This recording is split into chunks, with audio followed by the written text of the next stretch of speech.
I'm going to talk today about I would wanted to say social media, about digital communication and the independence of using texting and emailing. So that's the two methods that I'm really focusing on today. So emailing and texting. Um, Reason I'm focusing on those is because it gets to be a lot when we go and covered social media too. So we're doing it slowly, emailing first, then texting, and how to be independent in that. So, why texting and emailing? Why is this important to talk about and develop tools and develop independence in being able to do these things? Well, today's world is digital. You now get medical appointments scheduled with texting or emailing. You get reminders for things in texting and emailing. And being able to take care of those independently is a very, very important part of being an independent adult or adult life. And even managing communication with other people. Emails are really important. They come through from anyone from relatives, friends, coworkers if you're at a job. So you get really important things in email, and it's like one of the critical things you need to have now to participate out in the world, right? So we're going to talk about that and how we can build independence and how this digital communication and independence helps with inclusion out in society. All right. So, things that we will cover today in the short time that I have are the resources that I have built just for you guys. And these are all brand new, updated, so they are covering it exactly the way it's done. And I'm really excited to get these out for you. I'm gonna take off my closed captions there. Okay, so before we get going, you will get a link to a Google file. This Google folder has all of the resources in it for you. And you can take these and use them. And the purpose of tonight is to learn how to take them and use them and why we have them. Like what are they for? So you will see today's PowerPoint. So the slide presentation that I'm going through, and then you'll see two folders in that Google file. The first one is video models. This has the YouTube links for my videos that I have made for you in that final document there. Then it has the individual videos that you can pull up whenever and use whenever. So the great thing about video modeling with these is it's a video that shows you how to do it, how to open an email, how to reply to an email, how to send an email. And I think I have I don't remember what else I made one for, but those are the main ones I have that show you step by step how to do it. And you can pull up that video link whenever you need and be able to access it. So why the strategy of a video that walks me through it? I can pull it up wherever I am. If I'm struggling with email and I'm out somewhere and I'm like, hey, I don't remember how to do this, but someone taught me how in this video. I can pull it up where I am, watch that video, and do it while I'm watching the video. This is something I started during COVID when I taught young adults with intellectual and developmental disabilities, and I taught them how to use Zoom using these videos. I taught them how to use email using these videos. And that's when parents and families reached out and they were like, hey, this is great because they were doing it themselves. I didn't have to sit next to them, log them into Zoom or log them into their Gmail accounts. Um, so these are they work. They're cool. I mean, I use them for things that I don't know how to do. So you'll see the videos, and then you'll see another file that has something called visual checklists, which we'll look through today. So visual checklists are another strategy that's very effective. It will walk you through step by step, and you can mark off every step as you do it, and it shows you how to do these different skills. So I'll walk you through them and how to do them, and how to use them on your own. All right. So if you have questions at all, pop them in the chat. At the end, I'll take questions and answers, or I'll give questions and answers. And we'll just go through these resources. All right. So let me get back to my slideshow here. The two things that I'm really focusing on today are the use of Gmail. And you might be like, well, why Gmail? That is the #1 used email platform out there. So Gmail is the one that's most often Google is most often used in workplaces, unless you're using Outlook. They're most often used in, let me get off those closed captions. Gmail is often used in schools, so it's like the #1 email platform. I stick to using the Google Gmail for teaching email because of that reason. Otherwise, I'd have to reach out and do like Hotmail, Outlook, and so I really stick with the email that people highly request. And last year when I was out in not last year, year before, I was out in Montgomery County, the After All Team program. And that's where I learned that the schools there mainly use Gmail. So I'm sticking to Gmail here. And that's why I focused on that. Okay. So this is an example of a visual checklist. And this is one that I have made on how to open email, how to get into Gmail, how to log into it. You will see on the sides, if you're a person that's going to be using this to teach somebody independence, the steps and how to do it. If you're not somebody using it to teach it, you're using it for yourself, I'll show you how to do that tonight. All right, so the steps are there for you, and we will go through them. So this is 2 different ones for logging into Gmail because there are different ways to get into it. So email, you can either log in through an app or through an internet browser. And the way you do both of them are different. So I have made different videos, or no, I have made different checklists for how to do it through the app and the internet. I only made the video for the internet one because it's similar, just has one less step. So there are different steps for depending on where you're using this. Okay, so if you get the PowerPoint, I have them linked there for you, but I am going to pull them up and walk you through it. So logging in, let me pull it up here. Okay, let's start with logging in from the internet. So I have given you this document that you can print. I highly recommend printing these out, putting it in a clear sheet protector, and putting it in a binder. Then you can pull it out whenever you need it, use a dry erase marker, and mark off all the steps when you're done. Then you can erase the dry eraser and use it over and over and over again. So that's what I recommend when you use these, is to print off PDF or the document, put them in a sheet protector, have a dry erase marker so you can mark off each step.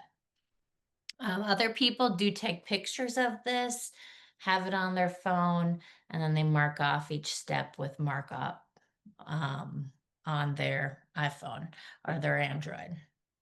All right, so I gave you the PDF files and I gave you the Word document if you need to change anything in there. So you can download it into a Word and change things. And you might say like, oh, why do I need to change things? So it depends on you as a person and who you're working with. And if you need something to be a little more clear, we can change it, change the wording. If you maybe need less steps, you can take a certain step out. Like, let's say I know how to get to the internet browser. Take that step out. You can make it shorter. So the great thing about visual checklists is you can change them up depending on what you need. These are the basic ones that I use, the ones that most often are frequently very effective. However, you can change it if you need to. So, logging into Gmail. What Gmail is it's an email, of course, that you probably are very familiar with. And this is logging into email using the internet browser. So you'll see that this is a document that has these little lines with a statement after it and some pictures. So you have some visuals. So each one of these is a step in how to log into the email.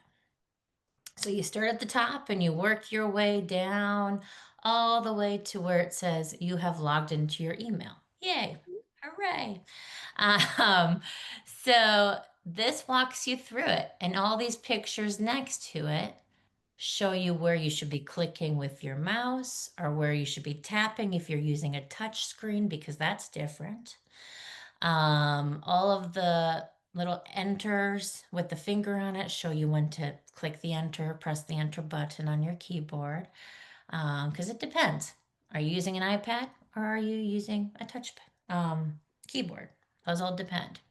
So when you go through this, you will see that the first step here, you'll start there. First step is to open an internet browser. I put the two most frequent ones on there. Other people might use Firefox. Some people might use DuckDuckGo, um, whatever else there is for internet browsers. But I put the two most frequently used on there because that's what's out there. So you either choose your Safari, your Google Chrome, you'll look for those icons if you're on, no matter if you're on PC or a Mac, because that makes a difference too. So you'll look for those. Then you open it up. If you need to get in here and say, open an internet browser by clicking on it, you can do that. Or put your mouse on the internet browser and click. Sometimes we have to get a little more detailed with it. I didn't for this one, but you can change that up if you need to. Okay, so you open it up. When you're done with opening that, you check off that line. I did it. We're done. So I'm going to put a big ol' X there, or plus whatever you want to do. Circle. Then you go down to the next one. And then you type in the address bar, gmail.com, and you'll see where the address bar is there. It's circled. You'll see how to type it in there. I have it typed in, gmail.com. So you go and do that. Then it says to, once you're there, you're going to type in your email address, and it shows you how to do that. My video goes a little more in depth about how to type in your email and how to end your email, because it has to end with @Gmail or at whatever email address you're using. All right, so you just progress through this visual and it will have you do it. You'll complete it. So you press enter, click next, then you put in your password, right? Click next, and then when you're done with all of these lines, they're all checked off, you have logged into your email. So that is exactly how you log into your email using an internet browser. Pretty simple, right? It makes it very, like, I can do this independently. I can take this out with a sheet protector, mark it all off, and I'm done. Now, when you start using these, it might take more time to get through it. That's okay. You can take it step by step. You can take however long you need to do to work on this. But it's very effective in leading to being able to independently do this. Again, sometimes we might have to say left click on this browser, or click on Google Chrome to open it. Click in address bar. Sometimes we'll have to do that. It all depends. So sometimes if you have to make changes to these, that's fine. That's why I gave you the Word document, because it's very individualized. All right, so that is an example of one visual checklist. Now, the videos I made, right here is one example. The video model walks you through, but this will walk you through how to log in, just like that checklist, but it's a little more in depth. It will say things like, um, to make the @ sign, press the shift keyboard on your keyboard while hold it down while pressing 2. So it gives you a little more detail on how to do these things. I'm gonna try play it and see if the sound comes through. Sometimes it doesn't work for me. So you'll see these steps here. All right. All right. So for every video, I give you an introduction saying this video, you're going to learn this. And you'll see my mouse, the pointer is bigger so that you can follow where I'm moving it, where I'm clicking, and you'll see the different steps. So let's look at how to log in to Gmail using an internet browser. Here we go. Gmail to check your email. And first, I do want to also say these do have closed captions. If you're a person that needs it, all you have to do is click the closed captions and it will pop up. I have enabled that so that you can view it with captions. Okay. All right. So here we go. To learn how to log into Gmail to check your email. First, you will need to open an internet browser. To open an internet browser, you will find the internet browser you are using. I am using Google Chrome. So you will click on the icon to open it up. Once opened, you will click into the address bar at the top and type in gmail.com. Once you have it typed in, you will press enter on your keyboard. It will take you to the Gmail sign in page. Once there, if you have a page that looks like this, you will click on the sign in button with your mouse. You will then get a page that looks like this. And it keeps going. For time's sake, I won't play that all, but you'll see it's a lot more detailed. It gives you more details on where to click. It gives you more details on how to make the @ sign. I think I said that one and this one, I can't remember. So it's a lot more detailed. And the great thing about these is if I miss a step or if it's too fast for me, I can go back and put it back to wherever I need to start. So if I need to go back to how to do the gmail.com, I can move back and watch that part. So that's a great thing about these videos is I can watch it over and over and over and over again, and that's totally fine. That's great to do that. So that's how you use those videos. At the end of them, they will say, now you have logged in. This is what it looks like. This is what your inbox will look like. And so that's how you use the video model. Little easier than the checklist, but another great tool you can use. Here's another video I made on how to open an email and how do I know if an email is new or if it's one that's been opened before. So that one does the same thing. It will tell you where to click. So in this email video, you are going to see how to open and read your email. So I am going to, you see in this inbox, I have 2 emails that are brand new. And I know they are new because they are bold. If I have read them, they will look like this. So this is a new email I have not opened up. This was the one that I just opened up and read. So you can see that that's opened and this is new. So I'm going to take my mouse and click on this email here that says appointment. and it will open it for me. There you go. And that's how you open an email. And that's how you know which one's opened and which one's not. Because it's really important to know which one's new, which one's not, right? All right. So I also have, let me go back to my presentation. So I recommend using the videos as much as you can. Save them. You can download them and save them, use them whenever, or you can just have the link somewhere to click on when you need it.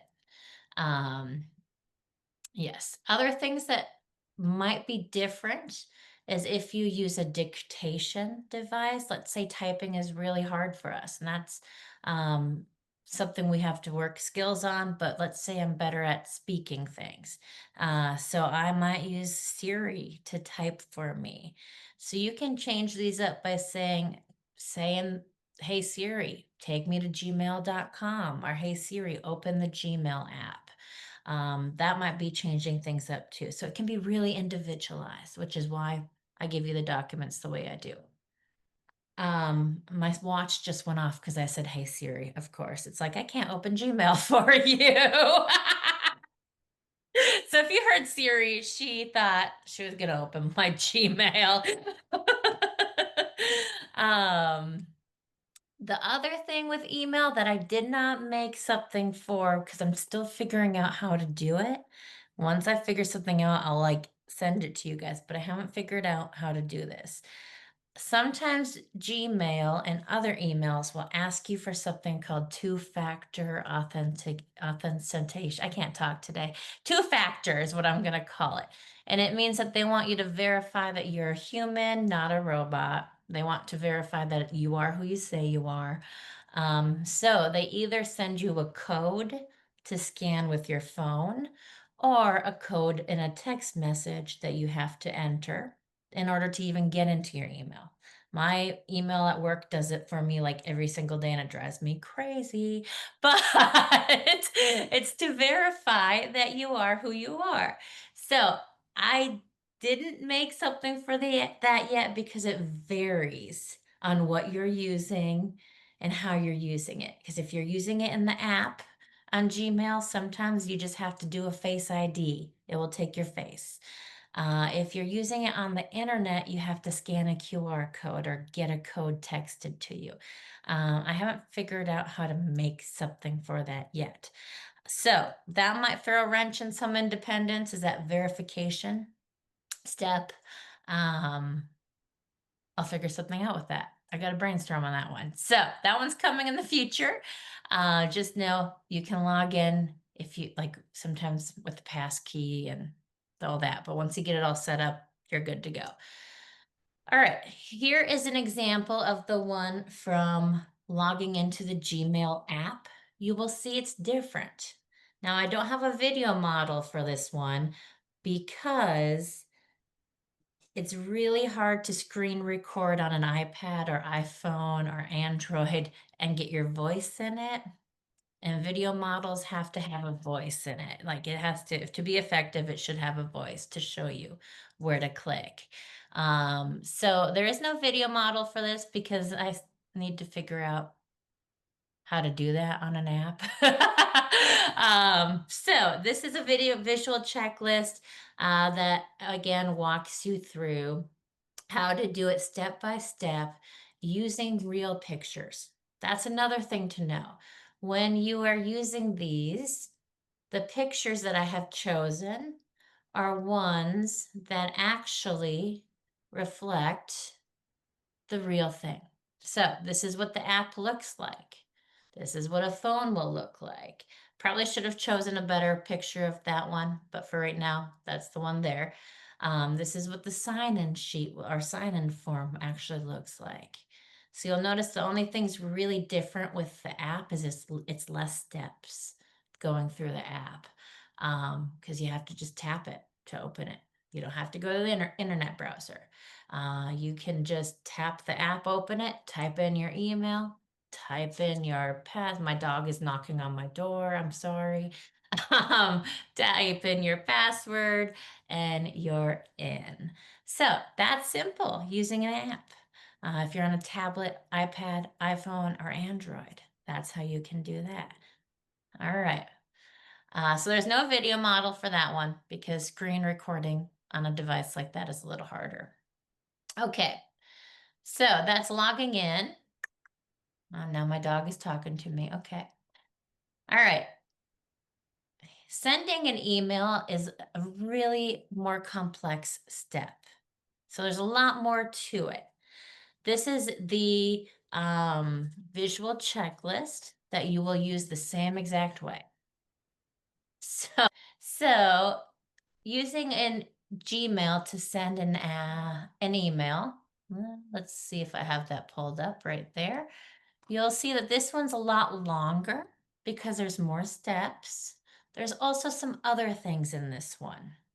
So I will go through this with you. Let me make it a little bit bigger here. There we go. Okay, so the first step, it tells you where to click on that compose button. If you're on the app, it's a little red compose button most of the time. Then you type in a person's email. There's an example of an email you can type in. So you put it in the to line. It has that written there. All right. Then you go in and you put in a subject. So what are we writing about? In my video model of this, I talk a little more in detail about what should go into that subject line. What are we talking about in this email? Then we type in our message, put in your name as a signature, and you have sent an email after clicking send. So all of that will tell you how to send an email. All right. There is also one for replying to an email. So you open up the email, right? You click reply, you type in your message, put in a signature and click send, and you have replied. So you'll probably be replying to a lot of emails. I know you get email things from um, uh, this organization and any other organization you might be in. So sometimes you might have to like reply saying, hey, I'm coming to that webinar, or I'm coming to this. That's how you would do it. All right, so that's another thing you can use for replying. Okay. What else? The videos, I have the videos for those. You'll see them in this video model. Opening an email is there, replying to an email, and sending an email is there. So all ones you can use for those main email skills. Those are the only skills I focused on because it gets to be a lot with email. For example, how to delete an email. You can make ones on those. How to organize your email inbox. I used to make ones for those. So there's different kinds of skills with email, but those are the most important. Logging in, opening an email, sending an email, and replying. Those are the main skills that really need to be learned for independence with email. The rest come after that. Deleting an email, cleaning out your inbox, all of that comes later. I do have another thing that I did not put in here. Oh, I did put it in here. Okay, it's here. It's in a visual checklist. This right here has other things. This is a visual, it's not really a checklist. This is what I call a visual guide. So this visual guide tells you the different things you can do with an email. You'll see a little box with an arrow. So the arrow that goes to that A next to send, you can use to change your font size, your color. It's a lot more things that you can do with that. If you need to attach a file or a picture, it points to the ones that you would click for that. My dog is like growling. I'm so sorry if you can hear him. So that is one that I gave you because it's really important to know how to attach something sometimes. So some people might be like, I need this picture so I can put it or do like, I need this, or I need a document from you. That's how you would do it. So that's a helpful guide for that. All right. What else with the video models? That's Again, this YouTube links, it will link you right to the videos to go into. So you can even just save that document and it will be there for you. They all will link you there. So in this email, there we go. All right. All right. So texting is a little different. Texting has the main skills of starting a text, replying to a text. So the ones that I have created for you mainly are about sending a text message because that's the number one skill we have to do with texting. The ones like deleting a text message or starting a text message group, those are a little different. Those can come after learning to send a text message, right? So the two resources that I have given you for texting are visual checklists. I did not make screen recorded videos for these again because it's harder on the device to do that. I have to figure out how to do that. Work with somebody to figure out how do I record off my phone and get my voice in it and all of that. So someday that will be there. So let's look at these visuals. I have given you different ones depending on if you use an iPhone or an Android because it's different for both of them. It looks different. It depends on the different phones that you have. Hey, come here. Thank you. So I will take any questions that you have or anything else that you would like to go through. That's a little run through of how you use these things. Um, like I said, they're very effective in creating independence. And I've seen students and young adults and adults go from um, not even having an email account to getting an email account and using it independently through using these. So very effective and it can be used whenever you need it. All right. So you'll be getting that link sent to you and those resources will be there for you. All right. So I will close out because my dog's going wild with any questions that you have.